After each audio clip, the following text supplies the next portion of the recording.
श्री गुरुदेव दत्त। जगत के दौन ने हॉर्मुज की नाकाबंदी कर दी है। भाई तू जिस जहाज को जाने देगा उसको मैं नहीं जाने दूंगा। अभी तो ये बता रहे हैं कि जिसने भी ईरान को टैक्स दिया वो जहाज को हम नहीं जाने देंगे। फिर बोल रहे सभी जहाज को नहीं जाने देंगे। अब फिर से गैस और पेट्रोल के लिए सब तरसी मरेगी दुनिया। कितने भाव उछलेंगे। भारत सरकार ने भी कुछ प्लान भी सोच रखा हो तो ठीक है, नहीं तो दिक्कतें आएगी। खास करके रसोई के गैस में, इंडस्ट्रियल गैस में बहुत महंगाई बढ़ जाएगी। तो गैस ही ईंधन ही महंगा तो उसके हिसाब से सब महंगा। गुंडागिरी की भी हद होती है। बस ईरान को झुकाना है। अरे भाई वो नहीं झुकने वाला। देखो क्या करते हैं। एक इम्पोर्टेंट बात बता दूं, अगर हॉर्मुज में किसी भी प्रकार के जंग की शुरुआत हो गई, ईरान अगेंस्ट अमेरिका या कोई भी, जितनी इंफॉर्मेशन है उसके हिसाब से करीबन 4000 जहाज उधर फंसे हुए हैं। अब इसमें से कितने के जहाजों के ऊपर रॉकेट चलेंगे, कितने जहाज फिनिश हो जाएंगे, वो भी तो सोचने की बात है ना। तो हॉर्मुज की जंग दुनिया को लेने के देने पड़ जाएगी। गणपति बाबा भी साक्षी बोल रहे हैं आगे। तो उधर फंसे हुए जहाजों ऊपर भी अगर रॉकेट चल गए तो ये दुनिया को लेने के देने पड़ जाएंगे। बहुत लफड़ा इधर से ही हो जाएगा। फिर जो बोला है परमात्मा की वाणी की मिडल ईस्ट की जंग यूरोप तक जाएगी, तो फिर यहीं से ये शुरुआत हो सकती है। बहुत बड़ी तबाही दुनिया देखने जा रही है। यही मिडल ईस्ट से फिर ये जंग यूरोप तक बढ़ सकती है। ट्रम्प साहब बोल रहे हैं कि जो नाकाबंदी जो हमने की है उसके पास भी कोई जहाज आएगा तो उसको उड़ा देंगे। तभी भाई तेरे और ईरान में फर्क क्या रहा। ईरान का और दुनिया का ध्यान भटका के ये लोग सडनली कुछ बड़ा अटैक कर सकते हैं। फिर ये किसी के कंट्रोल में रहने वाले नहीं है, क्योंकि ग्रामान भी यही इशारे करते हैं। उधर हुती ने भी लाल सागर बंद कर दिया तो दुनिया की 30% जो रिक्वायरमेंट है एनर्जी की वो इधर से ही पूरी होती है। बहुत बवाल होगा दुनिया में। कई देशों में तो खाने के लाले पड़ जाएंगे, इंडस्ट्री बंद हो जाएगी, बहुत कुछ होने वाला। तो इसमें फिर कई और देश भी इस जंग में कूद सकते हैं। तो बोला ही है मैंने 15 अप्रैल के आगे पीछे के दिन। तो देखो आज 14 है।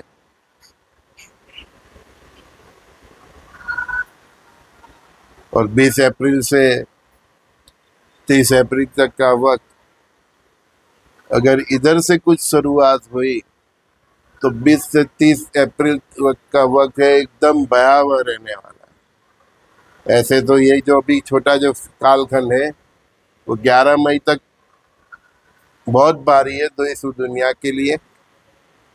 लेकिन इसमें भी 20 अप्रैल से 30 अप्रैल का वक्त बहुत, बोलते हैं ना महाकाल का महातांडव, ऐसा है। Blast blast blast.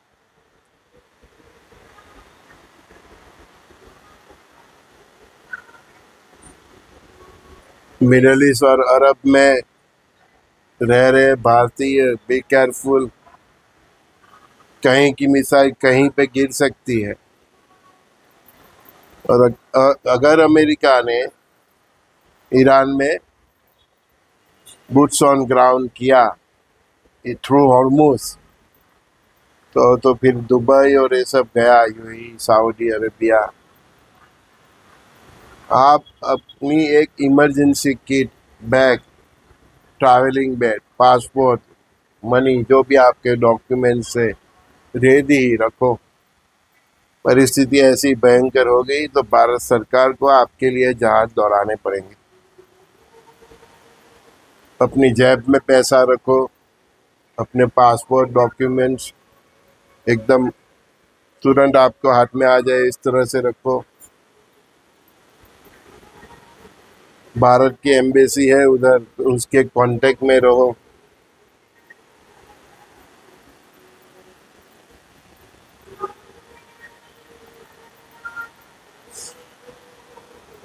चीन के भी जहाज रोक लिए, रसिया के भी रोक लिए, और ये रुकावट लंबी चली तो चीन के गले पे आ गया, तो फिर चीन भी इधर कुछ न कुछ,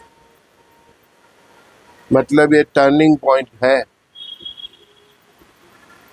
परिस्थिति ट्रम्प साहब ने ऐसी निर्माण कर दी है कि चीन और रसिया को अभी फुल सपोर्ट ईरान को करना पड़ेगा।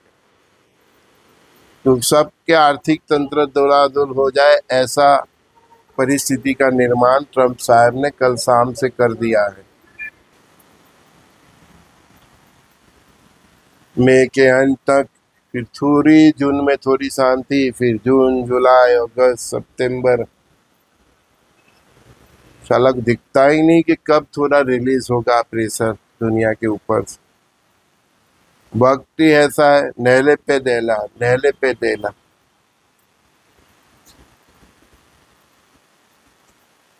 पूरी इंसानियत ये काल चक्र के भयंकर अजगर पकड़ में है, और उसने पहले तो सभी राष्ट्रों के नेताओं की बुद्धि हैक कर ली है। उसको यही लग रहा है कि मैं जो कर रहा हूँ ठीक है, लेकिन उसको मालूम ही नहीं कि वो नहीं कर रहा है, उससे पास कराया जा रहा है।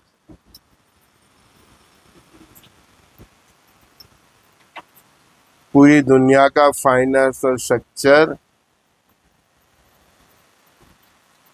हिल जाएगा, डामाडोल हो जाएगा। 30 अप्रैल तक का वक्त हमारा देश दुनिया का सबका भावी तय करेगा। आपकी थाली में कितनी रोटी होगी वो तय करेगा।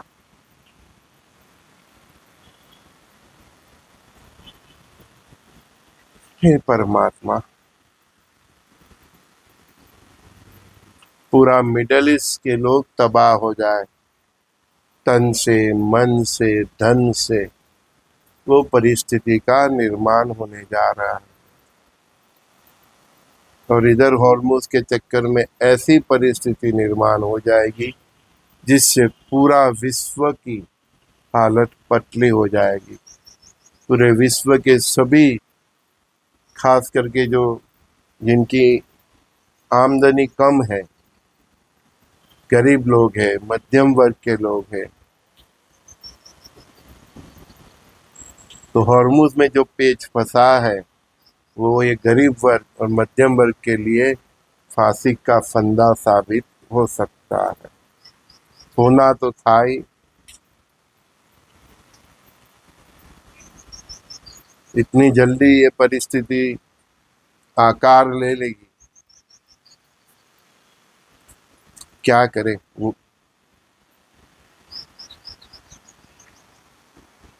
जैसी परमात्मा की इच्छा। Take care, God bless you all. Plan भी रेडी रखिए, फिजूल के खर्चे से दूर रहिए। मेरे पास इधर से पैसा आएगा और मैं ये चुका दूंगा, ऐसे कैलकुलेशन मत रखिएगा।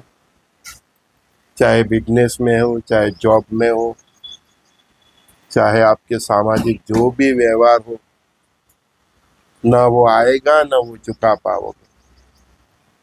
जो हाथ में है वो ही काम आएगा। तो हाथ में पैसा रखिए, परमात्मा की जो ब्रह्मांड की संपत्ति है, सोना चांदी, वो रखिए। अन्न भी संपत्ति है तो अन्न रखिए, दवा रखिए। 1950 के पहले के फिल्मों में जो हम रहते थे, हम बताते थे हमारी संस्कृति कैसे जीती थी। उस प्रकार से प्लान भी रेडी रखिए। Take care, God bless you all. खूब खूब नाम स्मरण कीजिए और शुद्ध सात्विक जीवन जिए।